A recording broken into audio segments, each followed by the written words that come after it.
Railway में नियुक्त नए उम्मीदवारों को संबंधित दस्तावेज एवं प्रक्रिया की संपूर्ण जानकारी हेतु एक लघु फिल्म ज्ञानदीप।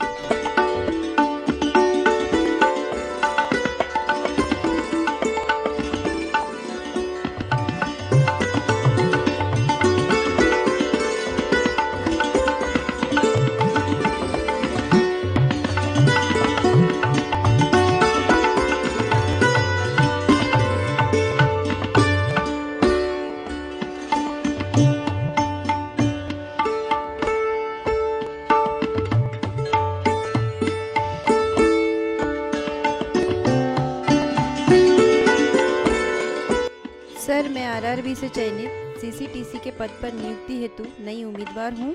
मैं नियुक्ति के लिए आई हूँ। मैं वेलफेयर इंस्पेक्टर हूँ। चलिए मैं आपको संबंधित अनुभाग में लेकर चलता हूँ। नमस्कार पांडे जी। नमस्कार नमस्कार। ये ऋतु शर्मा जी हैं, न्यू अपॉइंटी हैं। नमस्ते सर। नमस्कार नमस्कार। आइए आइए, बैठिए। सर, मैं नई नियुक्त होने वाली प्रार्थी हूँ। कृपया आपसे कुछ पूछना चाहती हूँ, आप बताएंगे सर? आपको सर्वप्रथम तो रेलवे में नियुक्ति के लिए बहुत बहुत बधाई। आप इस रेल संगठन में प्रथम बार नियुक्त हुई है। आशा है आप इस संगठन में पूरी मेहनत से काम करेंगी।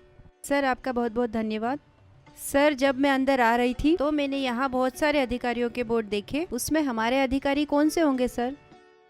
स्वाभाविक है कि आप इस मंडल में नई आई है, तो इस बात का जानकारी होना आवश्यक है कि इस मंडल के प्रमुख कौन है और आपके अधिकारी कौन है। इस बारे में मैं आपको जानकारी देता हूँ। सर्वप्रथम इस मंडल पर जो हमारे डिवीजन के प्रमुख होते हैं वो डीआरएम होते हैं। उसके बाद जो नेक्स्ट होते हैं वो एडीआरएम होते हैं। उसके बाद अलग अलग शाखा अधिकारी होते हैं, जिनका कि मैं आपको पूर्ण विस्तार से बताता हूँ। पर्सनल विभाग के होते हैं वरिष्ठ मंडल कार्मिक अधिकारी। इंजीनियरिंग विभाग के होते हैं वरिष्ठ मंडल इंजीनियर समन्वय। वित्त विभाग के होते हैं वरिष्ठ मंडल वित्त प्रबंधक। वाणिज्य विभाग के होते हैं वरिष्ठ मंडल वाणिज्य प्रबंधक, जो कि आपके जिस डिपार्टमेंट में आप नियुक्त हुई हैं उसके प्रमुख है। स्टोर्स विभाग के होते हैं वरिष्ठ मंडल सामग्री प्रबंधक। ऑडिट विभाग के होते हैं वरिष्ठ मंडल लेखा परीक्षा अधिकारी। परिचालन विभाग के होते हैं वरिष्ठ मंडल परिचालन प्रबंधक। रनिंग विभाग के होते हैं वरिष्ठ मंडल बिजली इंजीनियर कर्षण परिचालन। मैकेनिकल विभाग के होते हैं वरिष्ठ मंडल यांत्रिक इंजीनियर के एंड वे। सिग्नल विभाग के होते हैं वरिष्ठ मंडल दूरसंचार इंजीनियर। मैडम, आपका कॉल लेटर दीजिए। इसके साथ में जो संलग्न हमने सूची भेजी थी वे सभी दस्तावेज लाए हैं आप? जी सर, लेकर आई हूँ। फोटो भी लाए हैं ना आप? जी सर। ठीक है, आप ये सब मुझे दीजिए। इसके साथ आप अपना कैरेक्टर सर्टिफिकेट और अटेस्टेशन फॉर्म भी दे दीजिए। सर, ये शैक्षणिक दस्तावेज। ठीक है। आधार कार्ड की फोटोकॉपी। ठीक है। पैन कार्ड की फोटोकॉपी। यस। बैंक अकाउंट की फोटोकॉपी। ओके। Cancel cheque. ठीक है। पांडे जी, ये कैंसिल चेक की आवश्यकता क्यों होती है? एक नाम के कई अकाउंट हो सकते हैं, तो आपके कैंसिल चेक के कारण आपकी श्योरिटी रहती है कि पेमेंट आपके अकाउंट में ही जाएगा। ठीक है। सर, ये सीसीटीसी पद की क्या क्या जिम्मेदारियां होती है? हाँ, सीसी का मतलब होता है कमर्शियल क्लर्क अर्थात वाणिज्य लिपिक, और टीसी का मतलब होता है टिकट चेकर। वाणिज्य शाखा से संबंधित जितने भी कार्य होते हैं वे कमर्शियल क्लर्क द्वारा किए जाते हैं। टिकट चेकिंग का कार्य होता है गाड़ी में टिकट चेकिंग करना एवं स्टेशन पर टिकट चेकिंग करना। ये दोनों कार्य टीसी और सीसी के सम्मिलित कर दिए गए हैं। दोनों में से किसी में भी आपसे कार्य लिया जा सकता है। हाँ ऋतु जी, सर्वप्रथम नियुक्ति के लिए ये जो सर्विस शीट होती है इसमें आपके जो पूरे पर्टिकुलर भरना होते हैं उसे आप कंप्लीट कीजिए। जी सर। सर, ये सर्विस शीट क्या होती है? सर्विस शीट में आपकी सर्विस के संपूर्ण लेखा जोखा रहता है और आपके संपूर्ण जानकारी रहती है। जी। इसमें आपका नाम, आपकी डेट ऑफ बर्थ, आपकी एजुकेशन क्वालिफिकेशन, संपूर्ण जानकारी आपकी सर्विस शीट में फिलअप की जाती है। जी। साथ ही आपके पूर्ण सेवा काल के दौरान आपको कितने इंक्रीमेंट मिले हैं, क्या पुरस्कार मिले, क्या पनिशमेंट मिले हैं, उन सब की इसमें एंट्री की जाती है। जी। और जब आप सेवानिवृत्त होते हैं तो इसी के द्वारा हम आपका कैलकुलेशन करके आपको सेवानिवृत्त करते हैं। तो इस सर्विस शीट को निपटारा अनुभाग में सुरक्षित रूप से रखते हैं।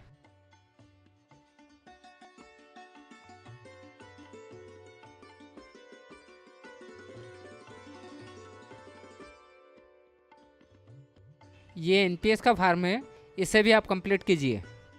सर ये एनपीएस क्या होता है? एनपीएस का अर्थ है new pension scheme. Central government के अंतर्गत जो भी 1/1/2004 के बाद नियुक्त होते हैं वे न्यू पेंशन स्कीम के अंतर्गत आते हैं। जी। न्यू पेंशन स्कीम में जो भी आपको सैलरी मिलती है उसका 10% आपका डिडक्ट होता है, 14% गवर्नमेंट द्वारा इसमें मिलाया जाता है।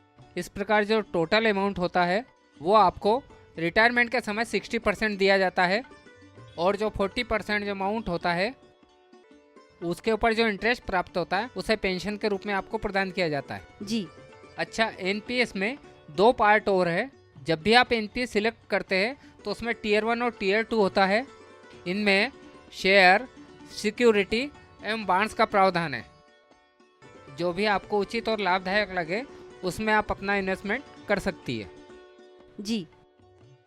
सर मुझे रेलवे में नियुक्ति के दौरान क्या क्या सुविधाएं मिलेंगी? ये आपने सर्विस शीट फिलअप कर दी? हाँ, ये एक अच्छा सवाल किया आपने। रेलवे में नियुक्ति के दौरान सर्वप्रथम तो आपको पास की सुविधा मिलेगी और मेडिकल सुविधा मिलेगी और आपको छुट्टियों में एचएलएपी, सीएल और एलएपी मिलेंगी। यदि अगर मदर फादर भी आपके ऊपर डिपेंडेंट है तो पास और मेडिकल सुविधा में आप उनको सम्मिलित कर सकते हैं। और जो तीसरा है सीएल, आपको कैलेंडर ईयर में 10 मिलेंगी और जो एलएपी है वो 1 वर्ष में आपको 30 मिलेंगी। उसको 2 बार क्रेडिट किया जाता है, 1 जनवरी से लेकर 30 जून तक 15 एलएपी आपको क्रेडिट की जाती है। जी। फिर 1 जुलाई से लेकर 31 दिसंबर तक 15 आपको क्रेडिट की जाती है और उसमें से आप जो भी छुट्टी लेती है जी वो उसमें डिडक्ट कर दी जाती है। जी। आजकल जमाना डिजिटल हो गया है। ई ऑफिस के थ्रू कोई भी एप्लीकेशन जैसे छुट्टी आपको चाहिए जी अपने सुपरवाइजर से फॉरवर्ड कराकर अपने सक्षम अधिकारी को भेज सकती है। आप अभी रेलवे में आई है तो रेलवे के नियमों की जानकारी के लिए आप गूगल पर जाकर रेलवे बोर्ड की वेबसाइट खोलकर नियमों की जानकारी हासिल कर सकती है। उसमें क्या क्या सुविधा है और क्या क्या नियम है इसकी पूर्ण जानकारी आपको उसमें प्राप्त होगी। जी। ये सभी दस्तावेज एनपीएस फॉर्म और सर्विस शीट कंप्लीट कर ली है। चलिए ओथ के लिए चलते हैं ताकि आपको नियुक्ति पत्र दिया जा सके। जी।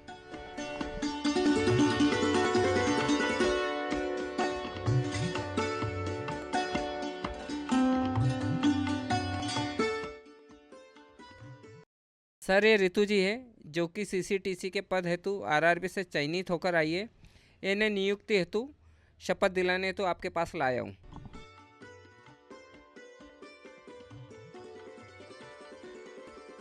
ऋतु जी आप अब अपनी शपथ लीजिए। जी सर। पढ़िए आप। मैं शपथ लेती हूँ, सत्यनिष्ठ प्रतिज्ञान करती हूँ, मैं विधि द्वारा स्थापित भारत के संविधान के प्रति श्रद्धा और सच्ची निष्ठा रखूंगी और मैं अपने पद के कर्तव्यों का भक्तिपूर्वक, ईमानदारी से और पक्षपात के बिना पालन करूंगी। परिणाम मत ईश्वर से प्रार्थना करती हूं कि वह इस कार्य में मेरी सहायता करें।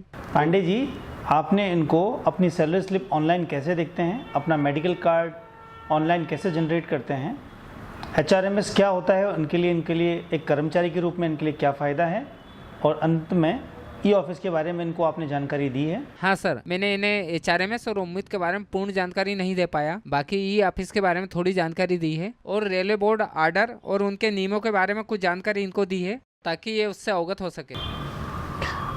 ऋतु, क्योंकि आज आपकी पहली पोस्टिंग हुई है, जब आपकी पहली सैलरी आपके खाते में जमा होगी जो आपने खाता दिया है, उस सैलरी का एक सैलरी स्लिप होती है कि जो आपको प्राप्त होती है।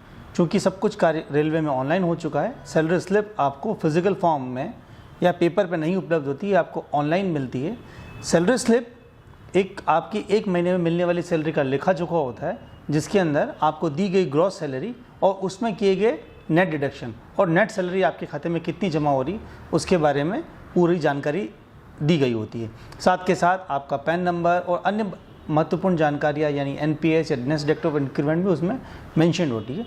अब ये सैलरी स्लिप आपको किसी भी कार्यालय से प्राप्त करने की आवश्यकता नहीं है। आप चाहें तो जैसे कि यहाँ एक एम्स करके वेबसाइट है और RESS करके यानी रेलवे एम्प्लॉय सेल्फ सर्विस करके एक मोबाइल एप्लीकेशन है, आप उसको अपने मोबाइल पर डाउनलोड कर सकती हैं और अपने आधार नंबर और आपके द्वारा पूर्व चयनित पासवर्ड के थ्रू उसमें लॉगिन करके अपना प्रोफाइल क्रिएट करेंगी और हर महीने की सैलरी स्लिप सैलरी जमा होते ही आपके खाते के अंदर ये इस पर उपलब्ध होगी, जिससे आप अपनी सैलरी स्लिप को देख पाएंगे। यह आपके लिए काफ़ी सुविधाजनक होता है। अब आपको किसी कार्यालय जाके सैलरी स्लिप नहीं देखने के लिए जाना नहीं पड़ता है। दूसरा जो आपके स्वयं के लिए बहुत महत्वपूर्ण होगा वो है मेडिकल कार्ड। मेडिकल कार्ड अब फिजिकल जनरेट नहीं होता है। आपको मेडिकल कार्ड के लिए ये उम्मीद देख रही हैं आप, ummid.digital.ir.in की वेबसाइट पे आपको जाना होता है। वहाँ आपको जाके अपने जो पीएफ नंबर या एम्प्लॉयमेंट नंबर जो भी आप कहे हैं वो 11 अंकों का, उसके थ्रू और अपने पैन नंबर के थ्रू आपका डेटा वैलिडेट होकर आप इसमें रजिस्टर करेंगी और अपने फैमिली के पर्टिकुलर जो भी आप पे डिपेंडेंट हैं उनकी फैमिली को उसमें करने के बाद ये कार्ड आपका पूरा ऑनलाइन ही प्रोसेस होगा और कार्ड अप्रूव होने के बाद आपके इसके अंदर कार्ड के अंदर अपना एक उम्मीद मेडिकल कार्ड यानी यूनिक मेडिकल आइडेंटिटी कार्ड आपके पास आ जाएगा, जिसका आप पेपर पे डिजिटल फॉर्म में या जैसा आपका पैन कार्ड का शेप होता है, एटीएम कार्ड का, डेबिट कार्ड टाइप का एक कार्ड जनरेट होता है, उस कार्ड को दिखा के आपके चिन्हित रेलवे हॉस्पिटल के अंदर आप अपनी मेडिकल सुविधाओं की जब आपको ज़रूरत हो, आपके परिवार से डिपेंडेंट की ज़रूरत हो, वो ले सकती हैं। यहाँ मैं आपको विशेष रूप से बताना चाहूँगा, आपके परिवार में जितने डिपेंडेंट हैं उन सब के लिए ये अलग अलग मेडिकल कार्ड होता है। उन सब की वैलिडिटी भी उनकी उम्र और उनकी एज के हिसाब से और उनके एंटाइटलमेंट के हिसाब से होती है। ये बहुत ही सुविधाजनक कार्ड है। साथ ही अब मैं आपको तीसरी जो महत्वपूर्ण वो आपके स्वयं के लिए बहुत महत्वपूर्ण होगा वो होगा HRMS यानी human resource management system. Human resource management system जैसे कि आपने आज प्रथम नियुक्ति के ऊपर ये जो सर्विस रिकॉर्ड आपने खुद ने भरा है, इस सर्विस रिकॉर्ड को पहले फिजिकल फॉर्म में होता था, यही सर्विस रिकॉर्ड अब आपका ऑनलाइन डिजिटल मेंटेन होता है, तो उसको बोलते हैं HRMS। उसकी वेबसाइट के ऊपर आपकी फैमिली के पर्टिकुलर्स, आपके डिपेंडेंट्स, आपका क्वालिफिकेशन, आपने कब रेलवे में सेवा में ज्वाइन करी है, साथ के साथ भविष्य में आने वाले आपके इंक्रीमेंट, आपका प्रमोशन, पूरा ट्रांसफ़र का लेखा जोखा एक तरीके से पूरा इसी का पूरा डिजिटल रूपांतरण उसका किया गया है। और सबसे अच्छी बात जो आपको ये लगेगी कि इसके अंदर आपके पास 6 अंकों का अल्फ़ा न्यूमेरिक आपका यूज़र आईडी होता है। जो भी आपके ऑर्डर, जो आज हमने आपका न्यू ज्वाइनिंग ऑर्डर भी HRMS पर निकालेंगे, उस न्यू ज्वाइनिंग के बाद आपको अपना HRMS आईडी मिल जाएगा। उसके पासवर्ड के थ्रू आप अपनी पूरी सर्विस शीट को किसी भी समय अपने मोबाइल पर या फिर इस पे HRMS की वेबसाइट पे आप देख सकती हैं। अब पांडे जी ने आपको ई पास के बारे में या पास के बारे में बताया होगा। आप जितने भी पास के लिए एंटाइटल्ड हैं वो पास अब आपको फिजिकल फॉर्म में लेने की आवश्यकता नहीं होती है, ना ही उसका आवेदन आपको फिजिकल फॉर्म में करना होता है। उन आवेदनों के लिए आपको इसकी मोबाइल एप्लीकेशन या इसका डेस्कटॉप वर्जन पे आप उसको अप्लाई करेंगे HRMS की, तो उस पर अप्लाई करने के बाद आपको अपना पास डीलिंग क्लर्क के पास जाएगा, वो आपका पास अप्रूव करेंगे तो आपके पास एक टोकन जनरेट होगा और उसी टोकन से 30 मिनट के अंदर उसकी OTP की वैलिडिटी 30 मिनट होती है। उस वैलिडिटी के थ्रू आप इसको अपने PRS काउंटर या IRCTC की वेबसाइट पे जाके उसको बुक कर सकते हैं। आप टिकट कैंसिल कराएंगी या ब्रेक जर्नी लेंगी, जो भी आप उसके अंदर लेंगी वो ऑटोमेटिकली जैसे टिकट बुक होते जाएंगे उसका पूरा का पूरा ट्रेल, उसका पूरा का पूरा लेखा जोखा आपके ऑनलाइन पास वाले मॉड्यूल में लिखा रहता जाएगा। साथ ही आपको किसी से अपने पास का अकाउंट में कितने बैलेंस हैं, कितने आपने यूज़ कर लिए हैं, उसमें किसी से पूछने की आवश्यकता नहीं है। आप उसमें लॉगिन करेंगी तब आपको पता रहेगा कि मेरे खाते के अंदर कितने पास उपलब्ध हैं, कितने मैं उपयोग ले चुकी हूँ, या जिस पास को मैंने उपयोग लिया है उसका मैंने कहाँ ब्रेक जर्नी ली थी या मैंने उसको कहाँ कैंसिल कराया था। अंतिम जो बहुत ही महत्वपूर्ण जानकारी आपके कार्यक्षेत्र के लिए बहुत महत्वपूर्ण होगी वो होगा ई ऑफिस।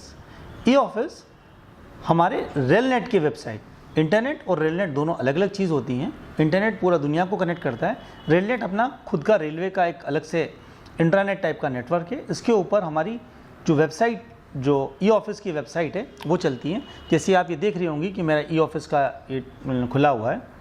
सामान्यतः आपके दिमाग में इमेज होगी कि ऑफिस के अंदर जितने भी कार्य का आदान प्रदान है वो फाइलों के माध्यम से होता है या कागज़ के आदान प्रदान से होता है। आपने मेरे टेबल पे कोई फाइल नहीं देख रही होंगी, ना ही कोई पेपर या कोई एप्लीकेशन है। जितनी भी एप्लीकेशन मुझे की जानी है या किसी भी कार्यालय में की जानी है उसका आवेदन और उसका जवाब पूरा ई ऑफिस पे होता है, जिसको हम बोलते हैं ब्राउज एंड डायरीज़ के रिसिप्ट सेक्शन। या कोई भी फाइल का मूवमेंट, जैसे आपका अभी हम पोस्टिंग ऑर्डर जब जारी करेंगे तो आपको लेटर मिलेगा, वो फिजिकली साइन नहीं मिलेगा, वो डिजिटल साइन मिलेगा। आप देख सकती हैं, अगर आप यहाँ देखेंगे तो ये फाइल मैनेजमेंट सिस्टम में मेरा इनबॉक्स में मेरे पास कुछ फाइल्स पड़ी हुई हैं जिनको मैं अभी क्लियर करूँगा। आप ही की फ़ाइल है, तो इस पर भी मैं साइन करूँगा तो उसके अंदर आपका ऑर्डर जारी होगा। ये जानकारी आपके लिए और महत्वपूर्ण हो जाती है क्योंकि जब आप फील्ड में पोस्टिंग होगी तब आपको अपना किसी भी तरह का कोई भी कागज़ या कोई भी फाइल यहाँ भेजने के लिए किसी व्यक्ति विशेष को भेजने की आवश्यकता बिल्कुल नहीं है। आप अपने ई ऑफिस का आईडी बनेगा, उस ई ऑफिस के आईडी के ऊपर आप कोई भी चिट्ठी, सरकारी कार्यालय पत्र या आपके द्वारा किया गया किसी तरह का कोई आवेदन, यानी छुट्टियों का आवेदन हो सकता है या किसी दूसरे तरह का कोई भी आवेदन हो सकता है, वो आवेदन अपने संबंधित सुपरवाइजर से अप्रूव करा के सीधे अपने पदस्थापना स्थान से सीधा कार्यालय को या अपने कमर्शियल विभाग में या कार्मिक विभाग में भेज सकती हैं। चाहे आप अपनी कोई फाइल भी सीधा भेज सकती हैं। ऋतु, मेरे हिसाब से ये एक नवीन पदस्थापित कर्मचारी के लिए एक बेसिक जानकारी मैंने आपको देने का प्रयास किया है। आशा करता हूँ कि आपका रेलवे के अंदर जो एक्सपीरियंस होगा वो काफ़ी अच्छा रहेगा और मैं पुनः आपका रेल परिवार में आपका हार्दिक स्वागत करता हूँ।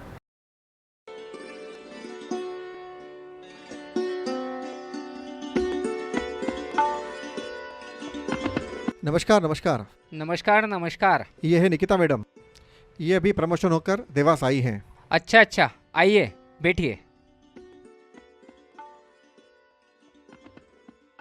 नमस्कार सर, मैं इंदौर से प्रमोट होकर देवास आई हूँ। मेरा ARS में प्रमोशन हुआ है। बहुत बहुत बधाई हो प्रमोशन पर। धन्यवाद सर, धन्यवाद। उस विषय में कुछ जानकारी चाहिए सर। बताइए, मैं आपकी क्या सहायता कर सकता हूँ? जी सर, वो ये था कि जब मैं देवास में ज्वाइन करूँगी मुझे कुछ क्या रहने के लिए वहाँ सुविधा मिलेगी?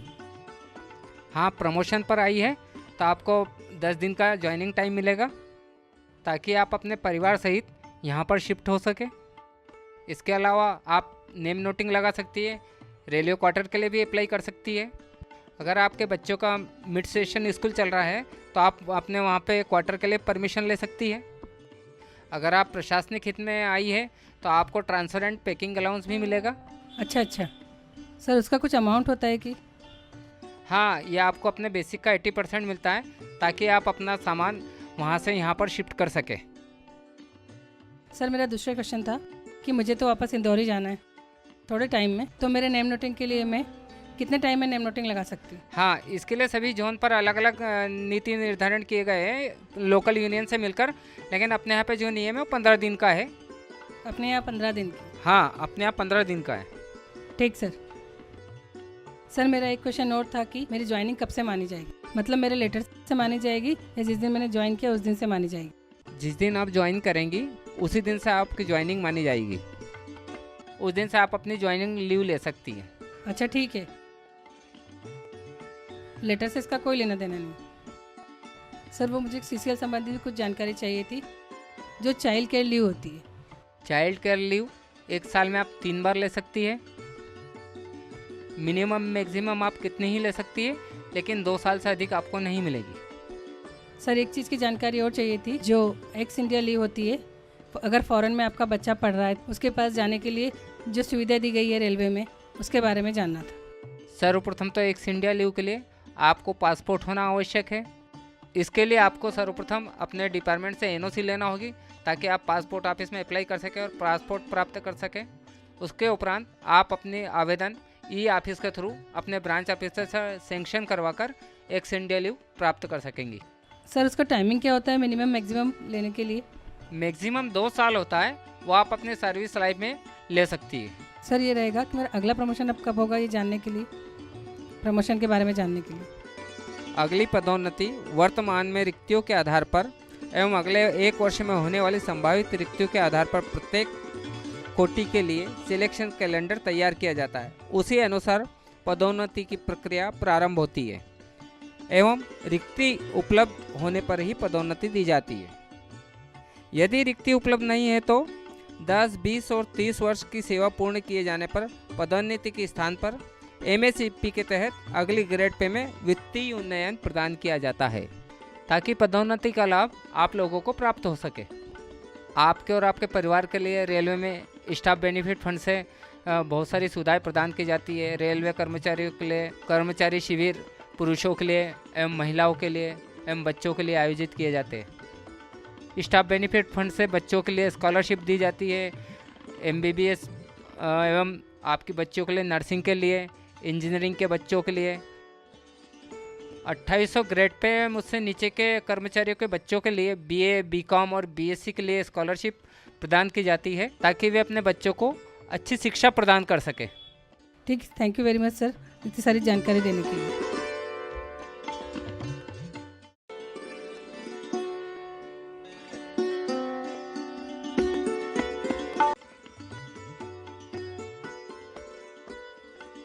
नमस्कार पांडे जी। नमस्कार, आइए मैडम, बैठिए बैठिए बैठिए। बहुत दिनों बाद मुलाकात हुई मैडम। मैंने सुना है आप सेवानिवृत्त होने जा रही है। हाँ सर, बिल्कुल, अब 4 महीने ही बचे हैं। अच्छा, लगता नहीं है मैडम कि आप सेवानिवृत्त हो रही है। हाँ सर, सब मुझे ऐसा ही कहते हैं।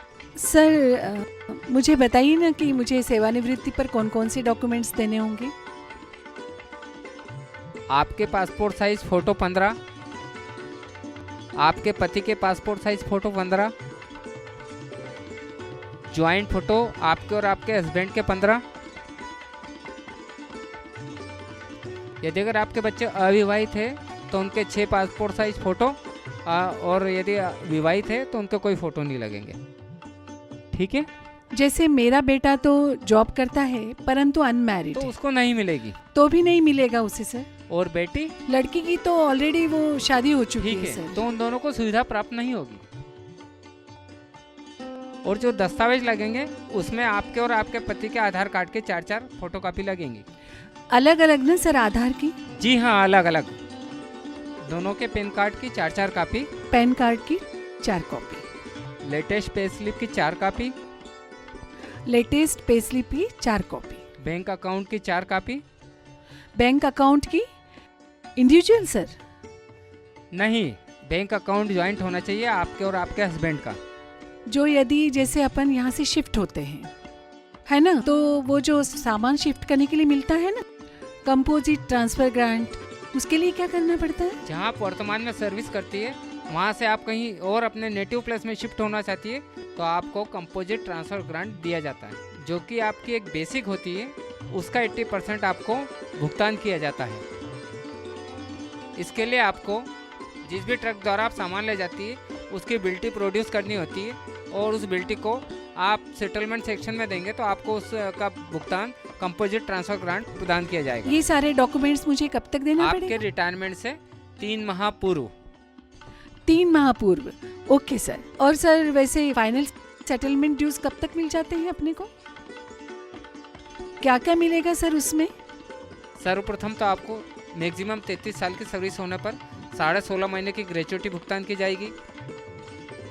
उसके उपरांत ग्रुप इंश्योरेंस स्कीम के तहत आपको GIS का भुगतान किया जाता है। और सर जो कम्यूटेशन मिलता है वो ऑप्शनल होता है ना सर? हाँ, ऑप्शनल होता है। अगर आप कम्यूटेशन नहीं करवाना चाहती है तो आपको जो पूर्ण पेंशन है उसका भुगतान किया जाएगा। अगर आप कम्यूटेशन कराना चाहती है तो आपको पेंशन का 40% कम्यूट करके एक लमसम अमाउंट आपको 12 वर्ष का एक साथ भुगतान किया जाता है, ताकि आप अपना एक बेटर फ्यूचर प्लान कर सकें। पांडे जी, एक सवाल और था। जैसा कि आपको पता है कि मैं रिटायर होने जा रही हूँ, और मैंने सुना है कि सेटलमेंट के पेपर्स भी आजकल HRMS के थ्रू भरे जाते हैं, तो इसकी क्या प्रक्रिया है सर? HRMS के द्वारा सेटलमेंट प्रक्रिया की जानकारी आपको कुरैशी जी देंगे। अच्छा Pandey ji, thank you. Madam, जैसा कि आप देख रही हैं पूरे भारतवर्ष में इस समय डिजिटल इंडिया प्रोग्राम चल रहा है और सारी चीज़ें जो हैं वो ऑनलाइन किया जा रहा है। और इसी के तहत भारतीय रेलवे में अभी क्रिस द्वारा एक सॉफ्टवेयर डेवलप किया गया है जिसको HRMS कहते हैं, ह्यूमन रिसोर्स मैनेजमेंट सिस्टम। उसके अंदर बहुत से मॉड्यूल्स हैं, जैसे APR का मॉड्यूल है, प्रमोशन रिवर्सन का मॉड्यूल है, और दूसरा एक सेटलमेंट मॉड्यूल भी उन्होंने बनाया है। और उसके सेटलमेंट मॉड्यूल के थ्रू आपका ऑनलाइन ही पूरी प्रक्रिया कंप्लीट करके और आपको ऑनलाइन ही PPO जनरेट किया जाएगा। अब उसकी प्रक्रिया क्या है वो मैं आपको बताता हूँ। तो सबसे पहले तो क्या होता है, hrms.indianrail.gov.in/HRMS/ इस पर आपको लॉगिन करना होता है। जैसे ही आप OTP डालते हैं तो ये आपका पेज ओपन हो गया। HRMS का। अब इसमें देखिए विभिन्न मॉडल हैं, ऑफिस ऑर्डर्स हैं, सेटलमेंट्स हैं, PR है, हाँ, पास है। तो यहाँ पर अभी डीलिंग क्लर्क क्या करेगा, सेटलमेंट में जाएगा और यहाँ पर service detail of retiring employees इस पर क्लिक करेगा और जैसे ही इस पर सिलेक्ट करके देखेगा तो उसके पास अगले 6 महीने में जो भी रिटायर होने वाले कर्मचारी हैं उनकी पूरी लिस्ट यहाँ पर दिखाई देगी। एक बार ये सबमिट हो गया तो फिर ये चला जाता है सेटलमेंट सेक्शन, मतलब आपके कंट्रोलिंग अथॉरिटी के पास में। इसी तरह आपकी ऑफिशियल इंफॉर्मेशन, पे related information, bank details, nominee आपका पेंशन के लिए जिसको आप नामित करना चाहती हैं, नॉमिनी फॉर पेंशन, फैमिली के डिटेल्स और क्वार्टर डिटेल्स, यदि क्वार्टर आपके पास है तो उसके भी डिटेल्स यहाँ पर फीड करके और इसको फिर सबमिट करना होता है। और यहाँ पर ये प्रक्रिया आपकी पर्सनल विभाग की पूर्ण होकर के उस सेटलमेंट में चली जाएगी। सेटलमेंट में निपटारा अनुभाग उसके संबंधित जो भी वर्क है वो करेगा, उसमें ऑनलाइन ही फिट किए जाएंगे। ऑनलाइन फिट करने के पश्चात जब सेटलमेंट का सारा काम पूर्ण होगा तो वो फिर जाएगा अकाउंट्स में और अकाउंट से वेट होने के पश्चात आपको एक ऑनलाइन ही PPO जनरेट होगा जो कि आपको ऑनलाइन दिखाई देगा और ऑनलाइन है आप उसको डाउनलोड करके ले सकते हैं। Thank you Ganesh ji.